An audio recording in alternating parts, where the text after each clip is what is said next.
సంతానలేమితో బాధపడుతున్నారా? 899 రూపాయలకే fertility assessment package. వివరాలకి సంప్రదించండి. నమస్కారం. సుమన్ టీవీ ప్రేక్షకులకి వసంత పంచమి శుభాకాంక్షలు. నాతో పాటు ప్రముఖ ఆస్ట్రాలజర్ బ్రహ్మశ్రీ నందిబట్ల శ్రీహరి శర్మ గురుగారు ఉన్నారు.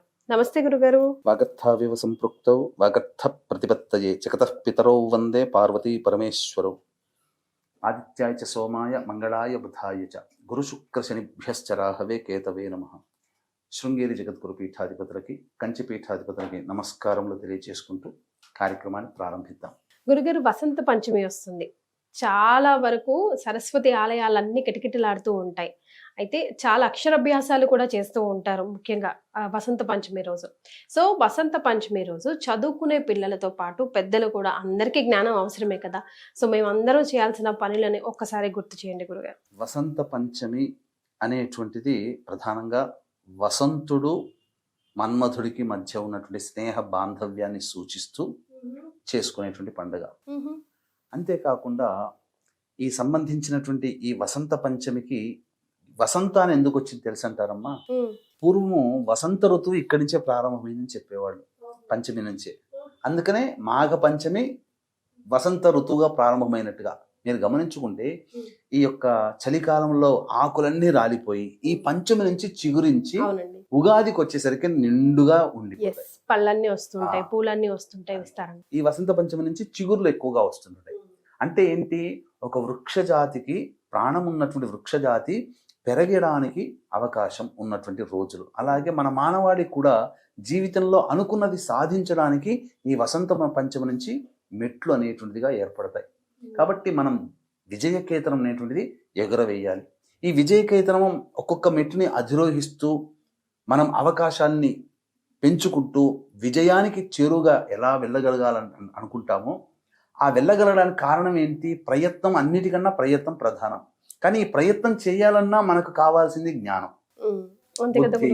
మనం ఈ పని చేయాలనే ఆలోచన మనకు తట్టడం, ఇవన్నీ అక్కడి నుంచి ప్రారంభమవుతాయి, జ్ఞానం నుంచి ప్రారంభమవుతాయి. అందుకనే ఇది తొలిమెట్టు, విజయానికి తొలిమెట్టు ప్రయత్నం కంటే కూడా జ్ఞానము. ఈ జ్ఞానం తర్వాతనే క్రియాశక్తి, ఈ క్రియాశక్తితోనే ఇచ్ఛాశక్తి. ఎందుకంటే జ్ఞానం వచ్చిన తర్వాత పనులు మొదలు పెడతారు. సక్సెస్ వెళ్తున్నది కొద్దీ ఇచ్ఛాశక్తి, కోరిక పెరుగుతుంది, నేను సాధించాలి, నేను సాధించాలి అని. అలా అలా అలా మెట్టుకుంటుంది. ఇచ్ఛాశక్తి, క్రియాశక్తి, జ్ఞానశక్తి అంటారు కదమ్మా. జ్ఞానశక్తి మొట్టమొదలు ఇది వసంత పంచమి నుంచి మనకు ప్రారంభమవుతుంది. కాబట్టి వసంత పంచమి రోజున మనకు సాధారణంగా పిల్లలకి జరిపించే పూజా విధానాలు, ఇంట్లో చేసుకునేటువంటి పూజా విధానాలు మొదలవుతుంది. కానీ కేవలం పిల్లల కోసమే కాదు, మీరు అన్నట్టుగా పెద్దల కోసం కూడా. ఎందుకంటే ఈ రోజుల్లో చాలామంది వీక్షించేటువంటి ప్రేక్షకుల్లో స్టాక్స్లలో పెట్టేటువంటి వాళ్ళు ఉంటారు. విదేశాల్లో అందరూ అదే పని చేస్తారు ఎక్కువగా మన వాళ్ళు. అయితే ఇలా ఈ స్టాక్లో పెడితే మనది కొన్ని రోజుల తర్వాత పెరుగుతుంది అనే ఆలోచన రావాలి కదా. ఏ పని చేయాలని ఒక ఆలోచన కదా. ఆ ఆలోచన రావాలంటే సరస్వతి అమ్మవారు. ఎంతసేపటికి మనము సినిమాల్లో విలన్లతో ఫైట్ చేసి గెలిచిన హీరోని, హీరోయిన్లని గొప్పగా గుర్తుపెట్టుకుంటాం. విలన్ని తయారు చేసినటువంటి గురువుని మనం గుర్తుపెట్టుకో. చాణక్య చంద్రగుప్తుడు సినిమాలో అంటే చాణక్యుడు గొప్ప అని చాణక్యుడి ద్వారా మనం తెలుసుకోవాలి. ఎందుకనంటే ఈ జ్ఞానాన్ని పంచేది సరస్వతి అమ్మవారు. ఈ సరస్వతి అమ్మవారు లేకపోతే మరి ఏది లేదు. కాబట్టి నీ చైతన్యం ఉంటుంది, పనులు చేస్తుంటావు. అడవి మనుషుల్లాగా మనం పని చేయాల్సి వస్తుంది. పోయి మనం వెళ్ళి కూరగాయలు కొనుక్కురావాలి అన్నా, ఏదైనా సామాన్ తీసుకురావాలన్నా తక్కువ ధరకి కొనాలి, ఈ ఆలోచన మనం వాళ్ళని జ్ఞానంతో కూడుకున్నది. ఏ పని చేయాలన్నా కిలో టమాటాలు తీసుకురా అంటే పోయి కిలో టమాటా. మన మనుషులం కాదు కదా, మనం రోబోలం కాదు కదా, మనుషులం. రోబోలకే ఆలోచించుకునే శక్తి ఇప్పుడు మనం ఇచ్చాం. మన జ్ఞానాన్ని వాటికి పంచాం. రాబోయే కాలం అంతా రోబోల కాలం. కాబట్టి ఏ తర్వాత మనం ఎన్ని మాట్లాడుకున్నా చెప్పాల్సింది ఏంటంటే ప్రతి మానవుడికి పిల్ల పెద్దలు అనేటువంటి తేడా లేకుండా అందరికీ కూడా జ్ఞానమే ప్రధానం. అంటే జ్ఞానం అంటే కేవలం చదువు అనేదే కాకుండా ఏ పని ఎప్పుడు చేయాలి, ఎలా చేయాలి, ఏ విధంగా చేయాలి అని ఒక ప్లానింగ్ అనేటువంటిది. ఇంప్లిమెంటేషన్ తర్వాత ప్లానింగే లేకపోతే ఇంప్లిమెంటేషన్ ఏముంటుంది? కాబట్టి ఈ ప్లానింగ్ అనేదే జ్ఞానశక్తి. ఈ జ్ఞానశక్తికి అందరూ తోడ్పడాలమ్మా. కాబట్టి వసంత పంచమి రోజున సరస్వతీదేవి ఆరాధన చెయ్యాలి. ఈ సరస్వతీదేవి ఆరాధన అన్నప్పుడు కలశం పెట్టుకునైనా సరస్వతీదేవిని ఆవాహన చేయవచ్చు.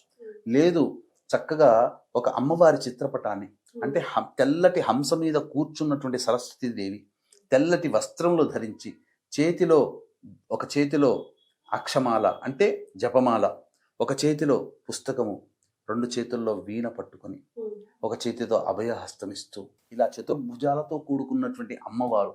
రాజా రవివర్మ గారు వేసిన పెయింటింగ్లో అక్కడ పక్కన నెమలి ఉంటుంది, హంస ఉంటుంది, ఒక రాయి మీద కూర్చొని అలా కూర్చున్నట్టు ఫోజ్ ఇచ్చినట్టుగా అమ్మవారు ఉంటుంది. కానీ వాస్తవానికి హంస మీద కూర్చున్నటువంటి అమ్మవారు చాలా విశేషం. ధవళ వర్ణము శ్వేతవర్ణము వస్త్రంలో ధరించి చక్కగా ఉండేటువంటిది. కాబట్టి ఈ అమ్మవారికి మనం చాలా సాత్వికమైన అమ్మవారు అని అనుకుంటామేమో, కానీ ఈ అమ్మవారికి యొక్క మరొక ఉగ్ర రూపం కూడా ఉంది. నీల సరస్వతి అని అంటారు, మాతంగి రూపంలో కొలుస్తారు. ముఖ్యంగా ఈ యొక్క గుప్త నవరాత్రులు రావడానికి ప్రధాన కారణం కూడా ఈ వసంత పంచమి సరస్వతీదేవి ఆరాధన వల్ల. సరస్వతీదేవి యొక్క దశమహావిద్యల్లో మాతంగి దేవి స్వరూపం కాబట్టి మాతంగి అన్నా కూడా జ్ఞానదేవత.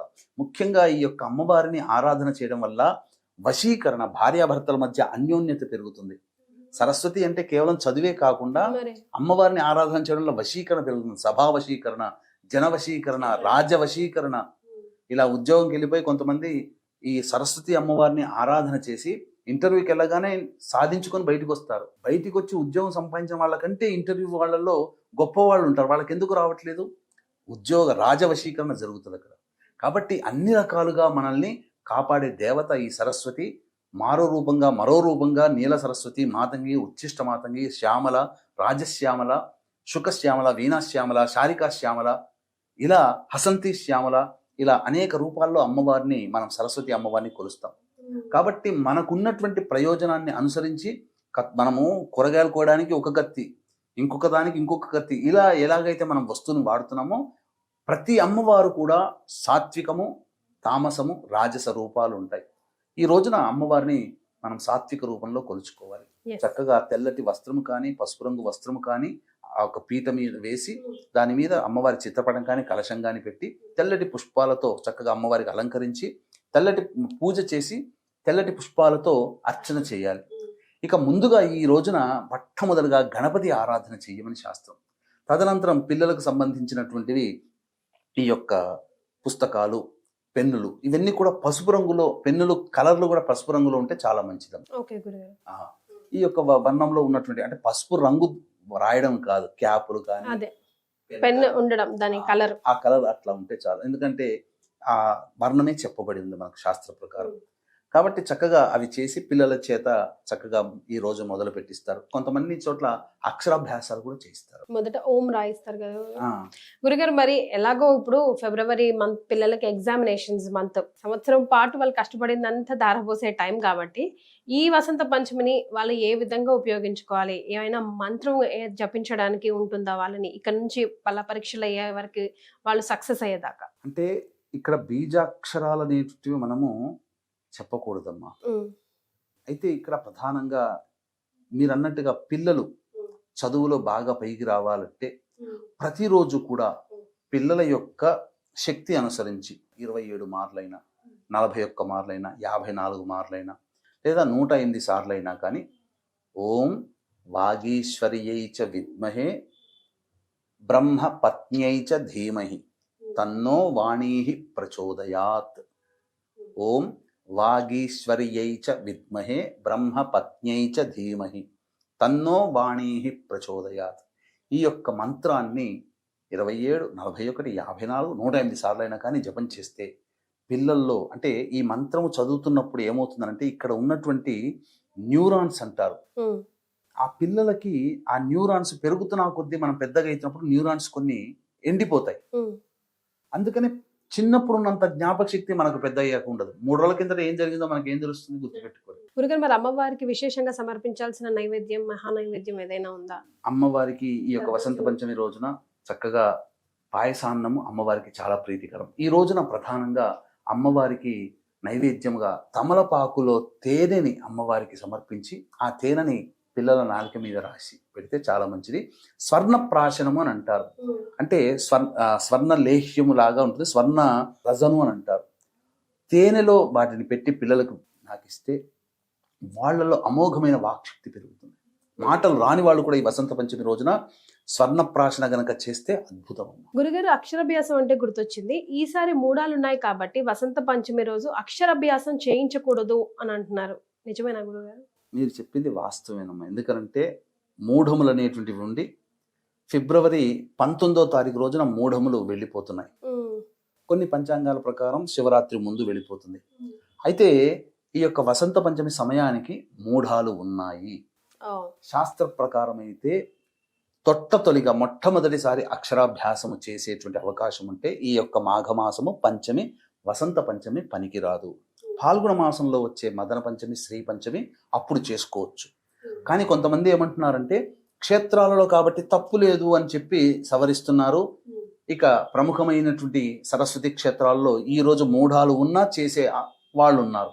అది ఎవరిష్టం వాళ్ళది. శాస్త్ర ప్రకారం అయితే చేయకూడదు. మూఢాలలో ఉన్నప్పుడు ఇవి చేయకూడదమ్మా. రైట్. ఇది మాత్రం ఖచ్చితంగా చెప్పవచ్చు. ఇక చేసుకుంటామనంటే ఇక వారిష్టం. అంటే మనం ఇవ్వాల్సిన ఇన్ఫర్మేషన్ ఇద్దాం గురుగారు, ఇంకా ఎవరిష్టం వాళ్ళది. అంతే కదండి. అంతేనమ్మా. చాలా సంతోషం గురుగారు, ధన్యవాదాలు. సర్వం శ్రీ ఉమామహేశ్వర పరబ్రహ్మార్పణమస్తు.